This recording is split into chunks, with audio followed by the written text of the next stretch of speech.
영화 트루먼 쇼는 특이한 내용입니다. 장르는 코미디인데 메시지는 묵직합니다.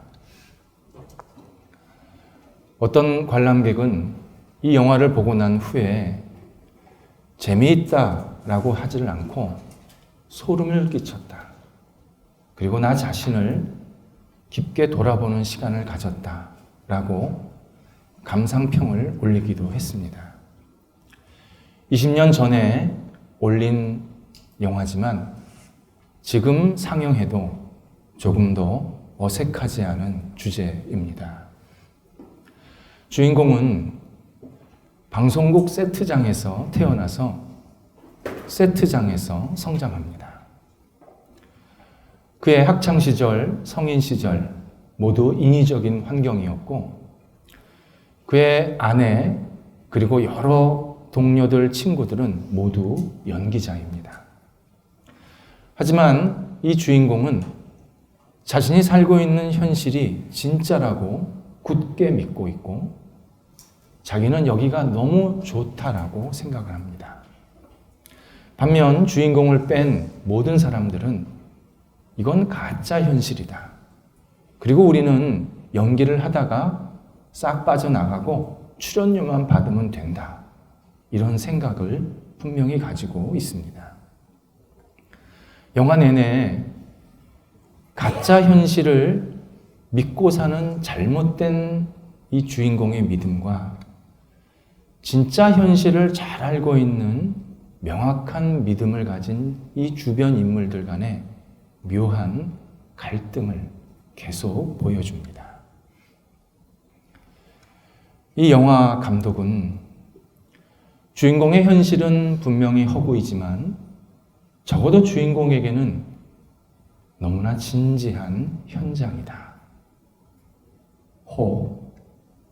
우리 인간이 이런 삶을 살고 있지 않은지 생각하면서 이 영화를 만들게 되었다고 제작계에서 밝힙니다. 사람은 누구나 믿음을 갖고 삽니다. 믿음이 없이는 밥 한 술도 못 먹습니다. 식당에 가서 밥을 사 먹지도 못합니다. 밖에 나가 돌아다니지도 못합니다. 우리는 다 기본적인 믿음을 가지고 있습니다. 이때 우리의 믿음은 진짜 현실과 깊은 연관성이 있는 올바른 믿음이어야 합니다. 자칫 거짓된 세상, 가짜 현실, 왜곡된 현장을 두고서 마치 그게 진짜인 것처럼 믿고 살다가 평생을 그렇게 가짜 생활 속에서 헤매다가 세상을 떠나는 사람들이 너무 많습니다. 어둠의 감독자는 우리의 현실을 왜곡시키고 그리고 가짜 현장을 만들어 놓고는 주인공으로 우리를 계속 캐스팅하려고 합니다. 구원은 없어. 네가 보이는 세상이 다야. 예수 없이도 넌 잘 살 수 있어. 예수랑 너랑 무슨 관계인데? 그냥 너 하고 싶은 대로 살아. 계속 우리에게 연기 지도를 하면서 이런 연출을 우리에게 강요를 합니다. 하지만 구원받은 백성들 그리고 하나님 나라에 들어가 있는 하나님의 자녀들은 이 감독의 말이 가짜라는 걸 너무나도 잘 압니다. 그래서 우리는 내가 구원받은 사람이라고 하면 이 가짜 현실을 살고 있는 사람들에게 당신 그렇게 살면 안 됩니다. 당신이 있는 그런 현장은 지금 잘못된 현장입니다. 그거 올바른 믿음 아닙니다. 계속 사람들에게 전달하고 말해줄 필요가 있습니다. 오늘 본문에서 진짜 현실 속에서 올바른 믿음을 갖고 사는 세례 요한과 가짜 현실 속에서 정당하지 못한 믿음을 갖고 사는 유대인 그리고 유대인 대표단의 모습을 잘 비교해주고 계십니다. 오늘 본문은 예수님의 공생의 생활 일주일 중에 두 번째 날에 해당하는 일입니다. 세례 요한이 예수님을 보고서 분명하게 그분이 누구인지를 고백하고 다른 사람들에게 소개하는 장면입니다. 그런데 유대인들은 예수님을 똑같이 봤지만 침묵합니다. 한마디도 안 합니다. 예수님이 누구인지도 모릅니다. 똑같이 예수님을 다니시는 것을 보았는데 한 사람은 저분이 나에게 어떤 분이고 세상에게 어떤 분이라는 것을 명확하게 고백하고 소개해주고 있습니다. 근데 또 한 부류는 전혀 그분에 대해서 관심도 없습니다. 생각도 하지 않습니다. 그분이 누군지도 알지 못합니다. 이 두 사람의 차이가 어디에서 나왔을까? 오늘 본문에서 정확하게 보여주십니다. 성령이 함께 하시는 것을 기대하고 있느냐, 아니냐. 성령이 인도하시는 것을 기대하고 있느냐, 아니냐에 따라서 어떤 사람은 예수님이 누구인지 분명히 깨닫게 되게 하시고 어떤 사람은 전혀 그가 누구인지를 모르게 만드십니다. 유대인들은 성령에 대해서 무지했습니다. 성령에 대해서 관심이 없었습니다. 그래서 예수님을 보면서도 그냥 저 예수는 목수의 아들이지 그렇게만 생각을 했습니다. 하지만 세례 요한은 성령을 기대했습니다. 성령의 인도하심을 기다렸습니다. 성령이 누구와 함께 하시지? 어떤 사람에게 어떤 역할을 하게 하시지? 어떻게 임재하시지? 계속 마음속으로 성령님 저에게 알려주세요. 계속 기대했습니다. 이때 성령이 예수님과 함께 하시는 모습을 계속 보게 된 겁니다. 32절, 33절에서는 예수님과 성령이 함께 하셨다라는 내용을 3번씩이나 반복해서 강조하고 있습니다.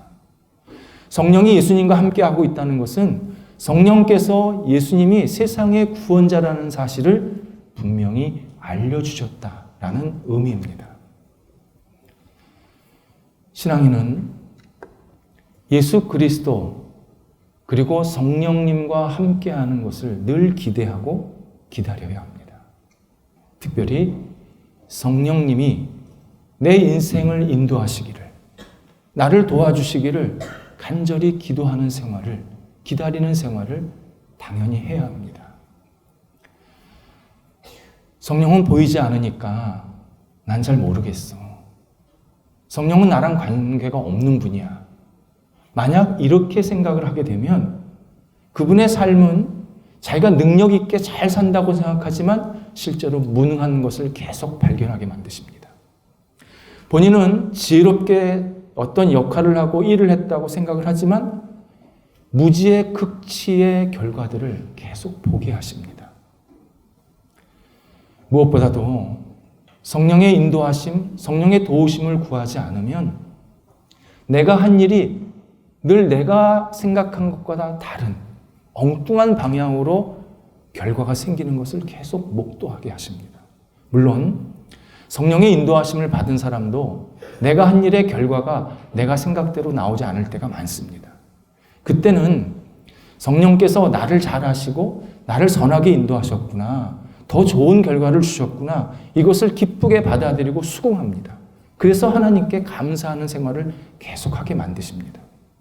근데 성령의 인도하심을 구하지 않고 잘못된 결과가 생기면 이건 잘못됐어, 이건 문제가 있어, 사람이 당황합니다. 그리고 자기 자신이 어쩔 줄을 몰라 합니다. 결국 자기의 삶을 굉장히 어지럽히는 생활을 계속하게 만듭니다. 성령은 한 개인만 인도하시는 것이 아니라 인류의 역사를 지금까지 인도하신 분이십니다. 인간은 자신의 높은 지식과 정보를 통해서 계속 역사를 만들고 자기 역사를 이루고 싶은 그런 욕망을 가지고 계속 여태까지 살았지만 한 번도 그 욕망대로 된 역사는 없습니다. 성령께서 그 위에서 계속 모든 것들을 이끌어 지금까지 오고 계십니다. 인간이 자신의 계획과 능력으로 역사를 만들고 싶은 대표적인 행동이 전쟁입니다. 나는 무력이라도 사용해서 내가 원하는 뜻을 관철시키겠다. 이런 인간적인 행위가 바로 전쟁입니다. 하지만 전쟁도 성령의 것입니다. 인간은 끊임없이 크고 작은 전쟁을 일으키지만 성령은 그 전쟁을 이용해서 하나님의 뜻과 하나님의 영광을 계속 이루시는 방향으로 지금껏 역사를 이끌어 오셨습니다. 이것은 인류 역사에 있었던 여러 전쟁들을 통해서 분명히 확인할 수 있습니다. 우리나라에서도 그런 일이 있었습니다. 장군 메가더의 일대기를 읽은 적이 있습니다. 메가더가 일본에서 남한을 생각하게 됩니다. 남한을 이렇게 계속 놔뒀다가는 남한의 미래가 없겠다. 남한의 수도 서울을 빨리 회복해야겠다. 그런 깨달음을 계속 갖게 되는 겁니다. 그래서 주변 참모들에게 자기의 생각을 얘기했더니 참모들이 다 동의를 했고 참모들은 군함을 가지고 군산이나 목포 쪽으로 들어가서 우리가 북한이랑 맞서면 좋겠다라고 제안을 합니다. 그리고 미국 본토에서도 그렇게 하기를 바랬습니다. 그날 밤 메가더가 성령 하나님께 간절히 기도를 합니다. 성령님, 이 전쟁은 개인의 전쟁이 아닙니다. 하나님을 거부하는 공산주의와 하나님을 인정하는 자유주의와의 싸움입니다. 하나님께서 남한을 어떻게 인도하실지를 알려주시는 싸움입니다. 제게 지혜를 주소서. 간절히 기도를 하고 그때 인천으로 들어가야겠다 결심을 하게 되었다고 합니다. 옆에 측근에게 인천을 얘기했더니 난리가 났습니다. 거기는 안 됩니다. 우리 다 죽습니다. 메가더는 용기를 갖고 인천으로 들어와서 성공합니다. 인천 상륙작전은 하나님께서 대한민국을 사랑하시는 사건이었고 대한민국을 앞으로 어떻게 세계 속에서 역할을 감당하게 하실지 분명히 알려주신 성령의 사건이었습니다. 성령은 끊임없이 이 세상의 역사를 하나님이 기뻐하시는 모습대로 계속 이끌어가고 계십니다. 이것은 우리 개인이 만약에 성령의 인도하심을 받으면 우리의 삶도 지금보다 훨씬 더 복되고 성숙하고 하나님이 기뻐하시는 모습대로 이끌어 가신다라는 약속입니다. 특별히 우리가 성령의 인도하심을 받으면 내가 예수님을 믿고 사는 것에서 멈추질 않게 하시고 예수님을 내 주변, 내 가족, 내 친한 친구들에게 증거하고 전하는 삶으로 거듭나게 만드십니다. 기독교 신앙이 부흥될 때 공통점이 있었습니다. 성령 충만한 사람들이 계속 넘쳐나는 겁니다. 성령 충만한 사람들이 자기의 신앙생활에 만족하는 게 아니라 그 다음 주변 사람들에게 계속 영향력을 미치는 겁니다. 그래서 기독교 신앙이 계속 확장이 되었습니다. 1세기 초대교회가 그랬고 16세기 유럽이 그랬고 19세기 미국이 그랬고 1900년대 초부터 1900년 중반까지 대한민국 그랬고 이후에 인도와 아프리카에 계속 이 일이 동일하게 벌어지고 있습니다. 대표적으로 감리교를 시작한 요한 웨슬리가 있습니다. 그는 참 점잖은 사람이었습니다. 그리고 학식이 있는 분이었습니다. 자기는 예수를 믿고 올바르게 사는 게 자기의 신앙의 목표였다고 합니다. 근데 시간이 지날수록 영적인 만족감이 없는 겁니다. 자신이 도덕주의자랑 별반 다르지 않다는 것을 계속 깨닫게 되는 겁니다. 나랑 도덕주의자랑 뭐가 다르지? 이게 다인가? 이렇게 신앙생활하는 게 맞나? 계속 고민을 합니다. 이때 어느 날 시골에 있는 작은 교회에서 예배를 드리게 되었습니다. 근데 그 교회에 담임을 하시는 아주 연로한 나이가 지긋하신 목회자가 자신의 인생은 성령의 인도하심이었다고 고백을 하면서 그렇게 열의가 넘치게 말씀을 전하는 겁니다. 웨슬레가 도전을 받았습니다. 나는 저 나이 때 저렇게 살 수 있을까? 나는 저 나이 때 저렇게 열정이 넘치는 삶을 살 수 있을까? 내가 놓친 게 뭘까? 성령인가? 예배 끝나고 나서 성령님께 간절히 기도를 합니다. 성령님, 저를 인도하소서. 이때 하나님께서 그에게 너는 나와 함께 예수 그리스도를 구원자로 전하지 않겠니? 또렷하게, 아주 또렷하게 자기에게 말씀하시더라는 겁니다. 그때부터 그는 마지막 순간까지 복음 전도자로 자신의 삶을 헌신하게 됩니다. 성령이 함께 하시면 성령께서는 우리가 다른 사람들에게 어떤 말을 전해야 할지 미리 준비하게 하시고 그리고 마음에 결심을 하게 만드십니다. 이것이 오늘 세례 요한의 삶의 모습을 보면서 잘 확인할 수 있습니다. 먼저 성령은 예수님이 누구인지를 전하도록 우리를 인도하십니다. 세례 요한이 34절에서 예수 그리스도는 하나님의 아들이다 라고 전합니다. 하나님의 아들, 예수 그리스도는 하나님과 동일하다라는 뜻입니다. 아들이라는 것은 위계 질서에 의한 아버지와 아들의 뜻이 아니라 아버지가 가지고 있는 본성을 그대로 다 가지고 있다. 닮았다. 닮은 꼴이다. 같다라는 의미로 아들이라는 표현을 쓰는 겁니다. 예수 그리스도가 곧 하나님이시다. 이렇게 전한 겁니다. 예수 그리스도가 하나님이다라는 이 말, 신앙인에게는 굉장히 익숙한 표현입니다. 그런데 비신앙인에게는 이 표현이 너무 어색하고 낯섭니다.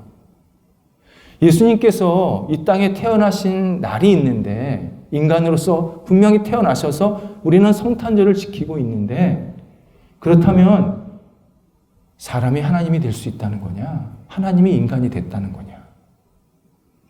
예수님이 하나님이라는 말이 하나님이 두 분이라는 뜻이냐? 예수님이 십자가에 못 박혀 죽었다고 하는데 그렇다면 하나님이 죽은 거냐? 이런저런 질문들을 계속 쏟아냅니다. 이것은 사람들이 예수 그리스도가 인간의 육체적인 존재라고 생각하기 때문에 생긴 결과입니다. 여기 계시면 저기 안 계셔야 되고 사람들이 죽이면 죽어야 되고 사람들이 없애면 없어져야 된다고 생각하기 때문에 예수님에 대해서 계속 혼돈을 일으키는 겁니다. 하지만 예수 그리스도가 가지고 있는 본성, 그분의 존재는 우리의 이성과 한계를 완전히 벗어납니다. 우리가 예수님을 100% 이해할 수도 없을 뿐만 아니라 그분을 다 우리 안에 수용할 수가 없습니다. 오히려 개미에게 스마트폰 작동하는 법 알려주는 게 빠릅니다. 인간은 절대 예수 그리스도를 다 이해할 수가 없습니다. 놀라운 것은요, 예수님이 하나님이시다라는 사실을 받아들이면 예수님이 나를 이해시키십니다. 내가 전혀 생각하지 못한 다양한 영적인 경험들을 체험케 하시면서 아, 이게 예수님이 하나님이시라는 뜻이구나 계속 나한테 깨우쳐 주십니다.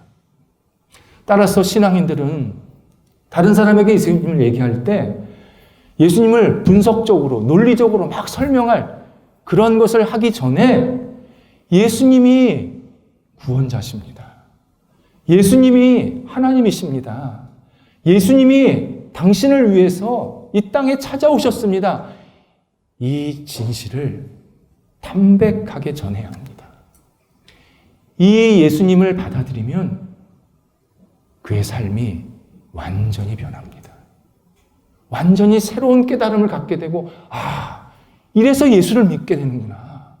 이래서 예수 안에 거하는 것이 참 좋구나, 중요하구나. 이것을 경험케 만드십니다. 또 하나는 예수 그리스도가 어떤 일을 하셨는지를 전하도록 인도하십니다. 일부 사람들은 예수님을 올바른 일을 많이 하도록 격려하시는 분, 지혜롭게 살도록 도와주시는 분, 인간관계를 잘하도록 본을 보여주신 분, 이 정도로만 생각을 합니다. 그래서 예수님을 지혜자 또는 인간관계의 전문가 정도로만 받아들입니다. 하지만 이것은 예수님이 하신 일 중에 전체 가운데 아주 일부분입니다. 예수님이 하셨던 아주 중요하고 핵심적인 일은 예수 그리스도가 나를 위해서 십자가를 지시고 부활하셨다는 사실입니다. 그리고 나를 포함해서 온 인류를 심판하러 다시 오신다라는 진실입니다. 예수 그리스도가 나를 하나님의 자녀로 삼아주시기 위해서 지금도 희생하고 계시다라는 진실입니다. 예수 그리스도가 하나님의 뜻대로 내가 살 수 있도록 계속 나를 도와주시고 이끄신다는 사실입니다. 예수 그리스도가 내 삶에 있는 고난과 아픔과 어려움들을 넉넉히 이겨낼 수 있도록 나와 함께 동행하시면서 내게 끊임없이 힘과 은혜를 부어주신다라는 사실입니다. 이 예수 그리스도가 하신 일을 내가 받아들이면 내 삶에 거룩한 불꽃이 타오릅니다. 세례 요한도 똑같이 예수 그리스도를 구원자라고 사람들에게 전합니다. 33절에서 예수님은 세례를 베풀어 오신 분이라고 표현합니다. 이때 세례가 그냥 물 세례가 아니라 구원입니다. 영원한 구원, 영생을 주시러 오셨다. 예수님이 오신 목적이 바로 이것이다. 사람들에게 분명히 알려줍니다. 사람은 누구나 2번 죽습니다. 한 번은 육체적인 죽음입니다. 우리는 이 육체적인 죽음을 아직 맞이하지 않았습니다. 그래서 여기 앉아 있는 겁니다. 하지만 언젠가 우리 모두는 다 육체적인 죽음을 맞이하게 됩니다. 그러니까 너무 억울하게 생각하지 마세요. 나만 죽는 거 아닙니다. 우리 다 죽는 겁니다. 또 하나는 진짜 억울한 게 있습니다. 영적인 죽음입니다. 영적인 죽음은 사람이 태어나면서부터 시작이 됩니다. 어떤 사람은 나이가 많이 먹었는데도 계속 죽어 있습니다. 근데 자기가 죽어 있는지도 몰라요. 영적으로 죽어 있으면요, 삶이 어둡습니다. 질서가 없습니다. 마음의 평안이 없습니다. 삶의 목적과 의미가 불분명합니다. 그냥 손에 잡히는 것만 잡으면 다 괜찮다고만 생각하는 인생을 살게 됩니다. 그런데 영적으로 깨어난 사람, 영적으로 다시 살아난 사람들이 많습니다. 그러니까 이 사람을 보면 죽은 사람은 굉장히 억울한 겁니다, 지금. 영적으로 살아난 사람은요, 삶의 질서가 있습니다. 밝습니다.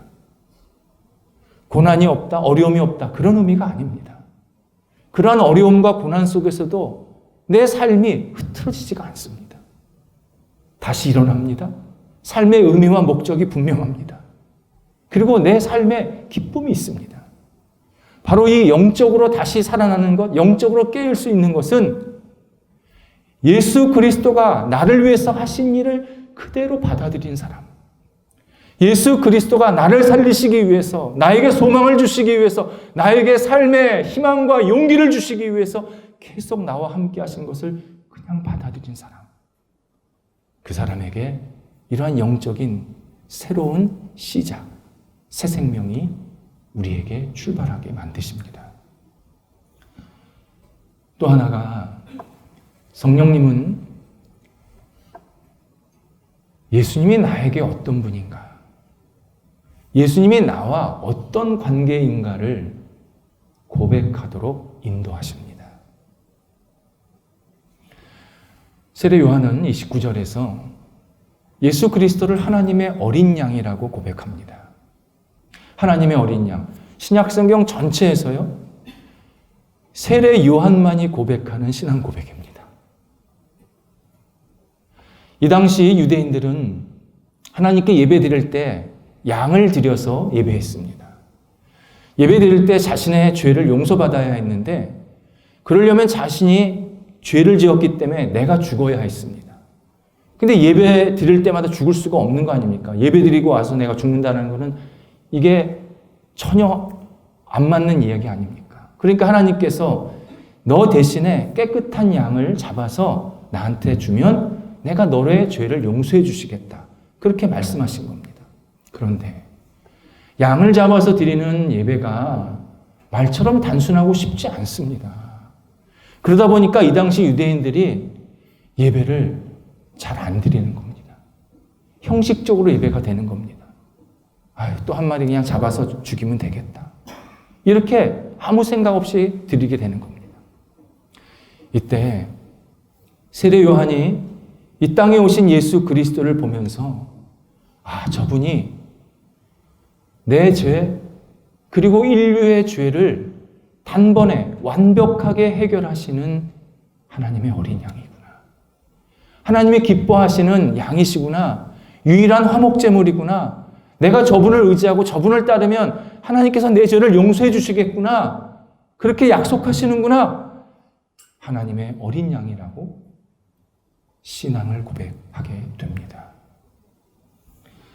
그리스도인은 예수님을 믿게 되면 반드시 예수님이 나에게 어떤 분이신지 고백하게 만드십니다.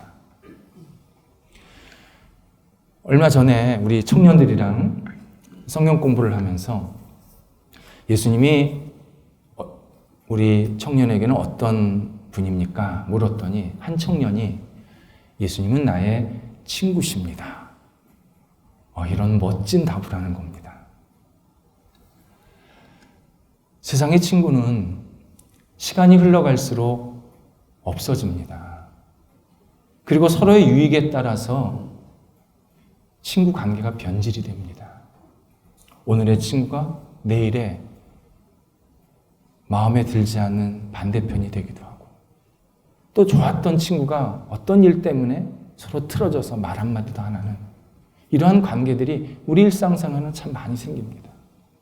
그런데 예수 그리스도가 나의 영원한 진실한 친구가 되어주십니다.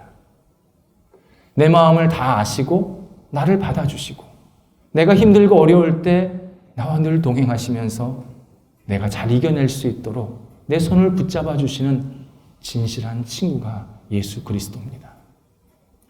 내가 혼자 밥 먹을 때 내 옆에서 같이 식사하십니다. 내가 수많은 사람들 속에서 외로움을 느낄 때 내 어깨에 손을 얹으시고 내가 있잖아. 내가 너와 늘 함께 하잖아. 내가 너 사랑하잖아. 내가 너 너무 귀하게 여기잖아.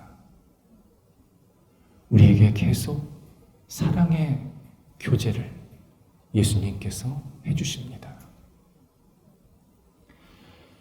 이 예수 그리스도, 그 청년이 깨달았다는 겁니다. 물론 얼마큼 깊이 깨달았는지 모르겠지만 적어도 생활 속에서 예수님이 내 친구시구나, 그걸 경험하게 만드신 겁니다. 우리는 예수님을 이야기할 때 꼭 정답을 말하고 싶은 그러한 마음이 있습니다. 우리 참 이게 병이죠.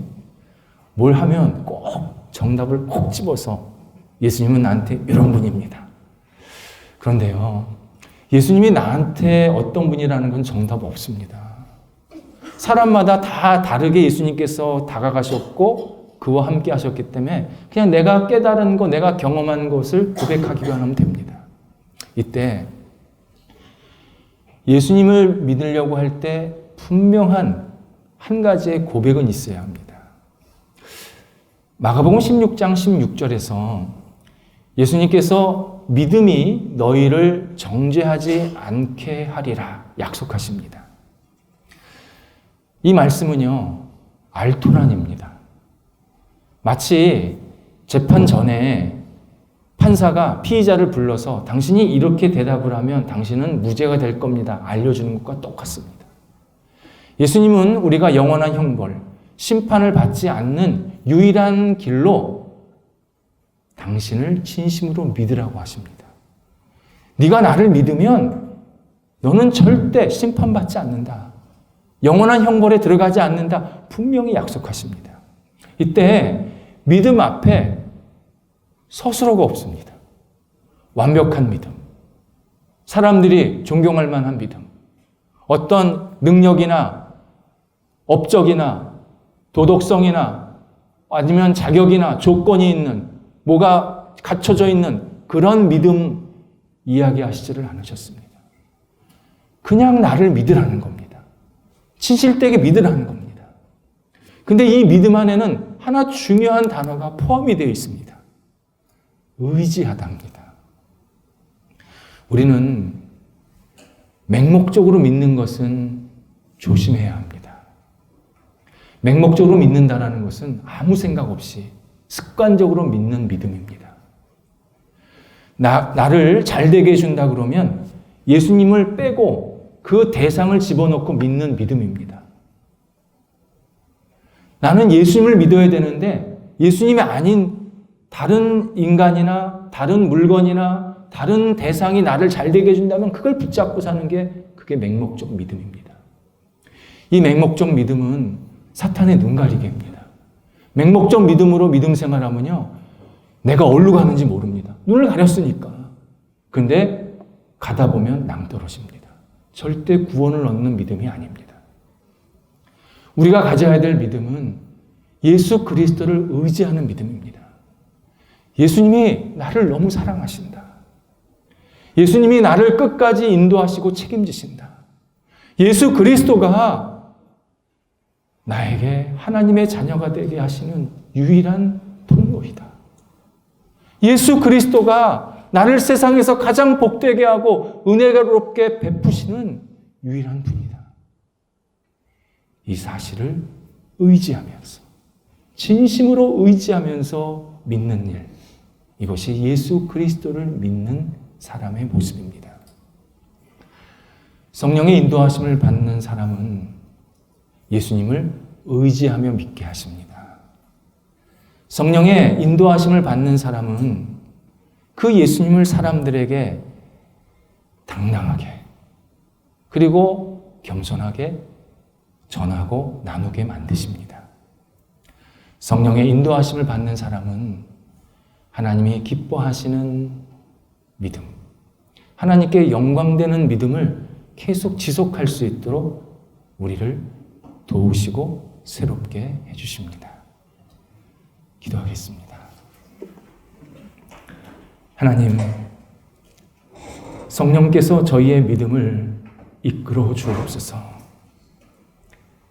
저희의 생각과 저희의 가치와 저희의 기준으로 예수를 믿지 않게 하시고 성령의 인도하심으로, 성령의 도우심으로, 성령이 함께 하시는 모습대로 오직 예수 그리스도를 의지하며 따르게 하여 주옵소서. 하나님, 저희를 통해서 예수 그리스도가 저희 가정에, 우리 주변에, 직장에, 이웃에게 아름답게 전달되도록 인도하여 주옵소서. 성령께서 저희들을 선하게 사용하여 주시고 저희들이 가는 곳곳마다 복음의 씨앗이 되어서 아름답게 뿌려지는 복된 삶이 되도록 인도하여 주옵소서. 예수님의 이름으로 기도드립니다. 아멘.